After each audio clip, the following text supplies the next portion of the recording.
આપને thank you કહેવું છે. શા માટે જાણો છો? અમે તો અમારો જન્મદિવસ હોય તો આખો દિવસ કોઈને બોલાવીએ પણ નહીં. બધા અમને ગિફ્ટ આપે, અમારી સાથે વાતો કરે, અમારો ફોટો પાડે, એવું જ અમને ગમે. પણ બાપા, આપે તો આપના જન્મદિવસે કંઈક જુદું જ કર્યું. બાપા, આપે અમારું જીવન સારું બને તેના માટે સત્સંગ દીક્ષાનો મુખપાઠ કરાવ્યો અને મુખપાઠ કરાવીને પછી આપના જન્મ જયંતિના દિવસે અમને સામેથી બોલાવ્યા. જન્મ જયંતિએ તો બાપા અમારે આપણા ગુણગાન ગાવાના હોય, તેની બદલે આપે આખી દુનિયામાં અમારી વાહ વાહ કરાવી. આપને મળેલો અવોર્ડ અમને અર્પણ કરી દીધો.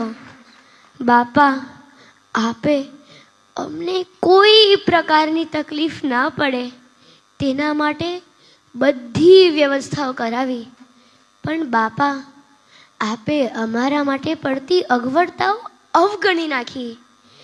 92 વર્ષની ઉંમરે 3 કલાક સતત મહોત્સવ સભામાં બેઠા, પછી ફરીથી 1 કલાક આપ અમને મળવા માટે બિરાજ્યા. બાપા, આપે 14,000 બાળ વિદ્વાનોને એક બેઠકે મળ્યા, બધાને અનંત સુખ આપ્યું.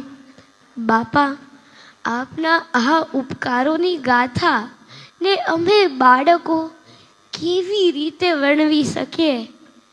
આટલી મોટી સંસ્થાના મોટા કાર્યોની વચ્ચે પણ આપ અમે નાના નાના બાળકોને ક્યારેય ભૂલ્યા નથી.